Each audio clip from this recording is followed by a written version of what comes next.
Le sommet des BRICS, un groupement important pour les devises des pays qui ne veulent dépendre du dollar dans leurs transactions. Il faut dire que durant ce sommet, le président Abdel Fattah el-Sisi s'est entretenu avec son homologue russe Vladimir Poutine en marge de ce sommet, comme on l'a mentionné, qui a commencé le 22 du mois courant et dont les travaux ont pris fin aujourd'hui, 24 octobre.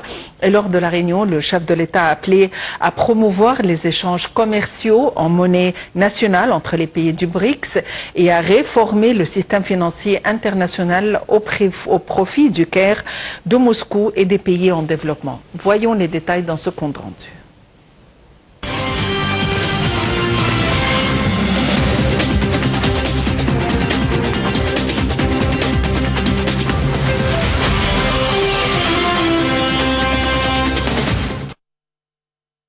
Il est impératif de tirer parti de la croissance actuelle du BRICS pour trouver des solutions efficaces qui protègent les intérêts des États membres des restrictions ou pressions externes, en particulier en ce qui concerne les transactions commerciales entre l'Égypte et la Russie, a indiqué le chef de l'État lors d'une réunion bilatérale avec son homologue russe Vladimir Poutine, tenue en marge du sommet du BRICS qui se déroule à Kazan du 22 au 24 octobre.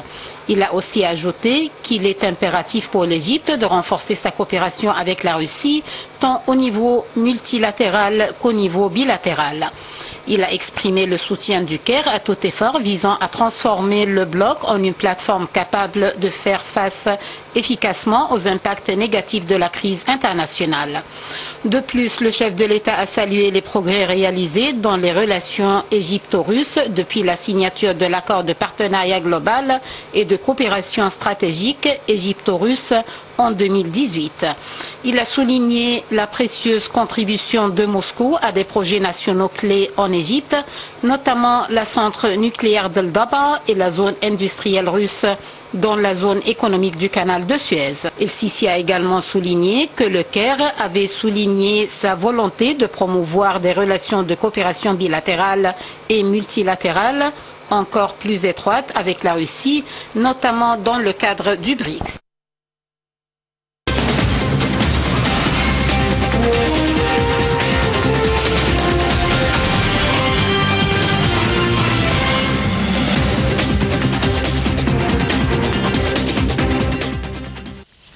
Il faut dire que l'Égypte est devenue un pays permanent au sein de ce groupement au mois de janvier 2024. Et évidemment, ceci représente un grand intérêt pour l'Égypte qui souhaiterait voir sa devise locale, la livre égyptienne, reprendre sa force. Et il faut dire que l'adhésion de l'Égypte au Rassemblement économique des BRICS est porteuse de nombreux avantages, aussi bien pour l'Égypte que l'ensemble de ses membres.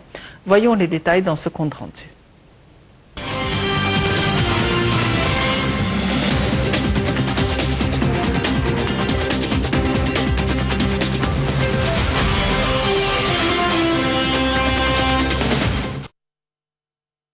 L'adhésion de l'Égypte au Rassemblement économique des BRICS est porteuse de nombreux avantages, aussi bien pour l'Égypte que pour l'ensemble des pays membres. Selon les chiffres officiels, l'Égypte a réalisé un taux de croissance de 3,8% au cours de l'année fiscale 2022-2023, le plus grand du continent africain, ainsi qu'un PIB de 398,40 milliards de dollars en 2023, dépassant celui de l'Afrique du Sud avec 380 milliards de dollars.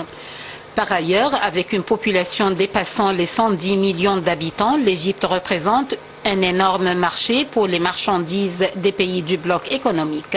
L'un des principaux objectifs des BRICS est de réduire la dépendance au dollar en réduisant sa domination dans les transactions commerciales via des systèmes de paiement alternatifs essentiellement basés sur l'utilisation des monnaies locales dans les échanges commerciaux. L'adoption de ce système aura un impact direct sur la valeur de la livre égyptienne qui se reflètera sur les indices économiques nationaux influencés par le recul de la valeur de la livre égyptienne et la hausse de la demande sur le dollar. Les investissements cumulés des pays des BRICS en Égypte, qu'il s'agit des 5 membres fondateurs ou des nouveaux membres, ont d'ailleurs atteint près de 17,4 milliards de dollars jusqu'en septembre 2023. Le gouvernement égyptien a aussi créé une unité spéciale au sein du Conseil des ministres dont l'objectif de renforcer la coopération avec les pays membres des BRICS. Elle est chargée de l'étude des lois nécessaires à la mise en œuvre des accords et des engagements requis et de l'élaboration des plans et stratégies.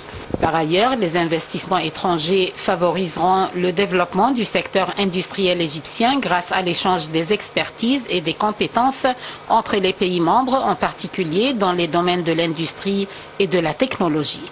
En plus, les BRICS représentent un énorme marché pour les marchandises égyptiennes, avec 46% de la population mondiale et 26% de la production mondiale. L'adhésion de l'Égypte à la Banque de développement des BRICS, qui permettra d'obtenir des financements concessionnels pour de nombreux projets productifs, étant donné que le principal objectif de cette banque est de créer de nouvelles infrastructures et d'améliorer la qualité de vie des citoyens dans les pays membres.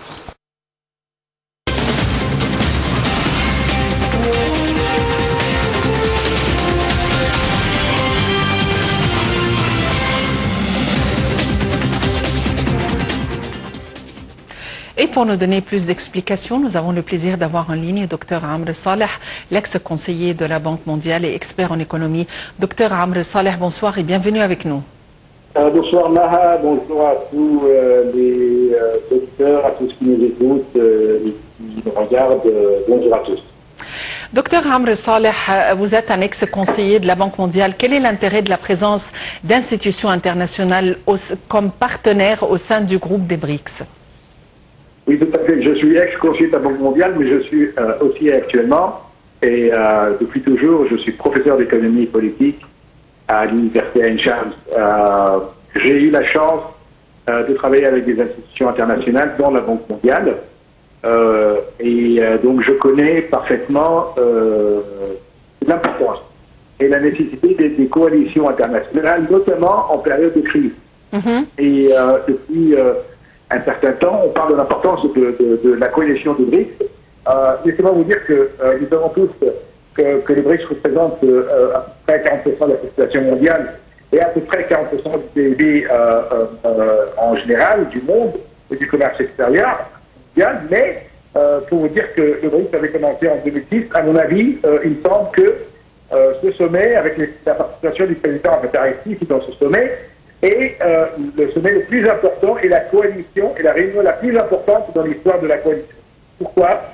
Parce qu'elle s'inscrit dans des moments très difficiles où vous avez non seulement les répercussions qui proviennent toujours de la guerre entre la Russie et l'Ukraine, mais ce qui se passe au Proche-Orient avec l'agression israélienne sur, non seulement sur Gaza, mais sur le Liban, la Syrie, et aussi avec l'annonce de certains officiels en Israël sur la création de la grande Israël du Nil-Euphrate, et donc ceci pourrait changer la carte du Proche-Orient, ou aussi les sources de pétrole en Syrie et du gaz naturel du Liban. Donc les répercussions sur l'économie mondiale sont importantes, d'où, pour revenir à votre question, l'importance d'avoir des coalitions internationales sur le plan politique pour rétablir la paix internationale et puis et créer un regain de confiance, mais aussi sur le plan économique pour créer des liens économiques et un renforcement de la coopération économique qui pourrait minimiser, si vous voulez, les dégâts des perturbations économiques, des crises politiques actuelles.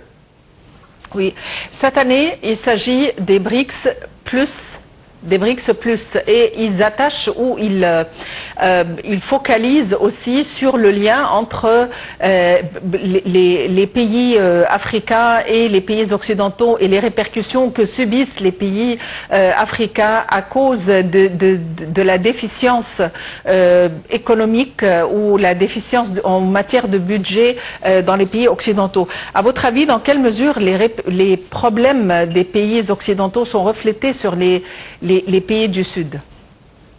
Écoutez, ça c'est une question très importante, très complexe, très complexe qui a plusieurs dimensions. Quelles sont les répercussions du taux de chômage, de l'inflation, diminution de croissance en Europe et aux États-Unis sur les pays africains ou sur les pays du monde en général. Deux répercussions et deux analyses. En fait, vous aurez une diminution des aides et des assistances techniques, mais aussi des subventions qui sont versées en général par les pays développés pour les pays en développement. Et ça, c'est très important. Mais vous aurez aussi un lien qui serait indirect, à mon avis.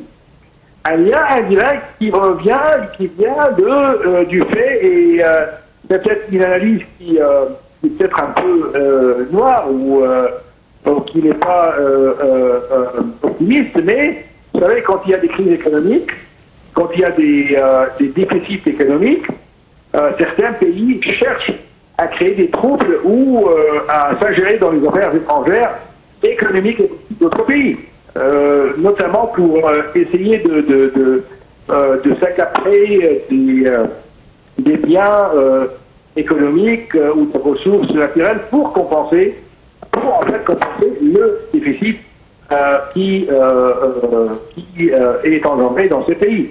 Donc vous avez deux conséquences, une qui est directe et la seconde qui est indirecte. Moi je crois que la seconde répercussion est plus dangereuse que la première, car diminution des subventions et des aides économiques, on peut trouver d'autres solutions.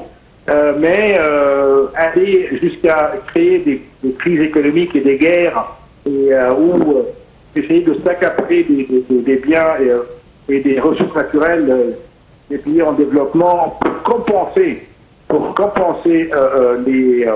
la diminution de la croissance économique ou les pertes économiques des pays industrialisés ou des grandes compagnies qui représentent, comme on le dit parfois, le gouvernement du monde, ça pourrait avoir des répercussions plus néfastes, mais il faut savoir que c'est une conséquence indirecte, mais à mon avis, il y a des conséquences plus énormes et plus grandes que les conséquences ou les relations directes. Docteur Amr Saleh, vous êtes l'ex-conseiller au sein de la Banque mondiale et professeur d'économie. Je vous remercie infiniment pour votre intervention. Évidemment, de plus en plus, l'agenda ou l'ordre du jour du sommet des BRICS prend de la charge. De plus en plus, il se focalise sur les problèmes des pays et des marchés émergents. Et évidemment, chaque région et chaque pays a ses aspirations, notamment en ce qui concerne la valeur de sa devise locale. Merci de nous avoir suivis. Très bonne fin de soirée à tous et à la prochaine.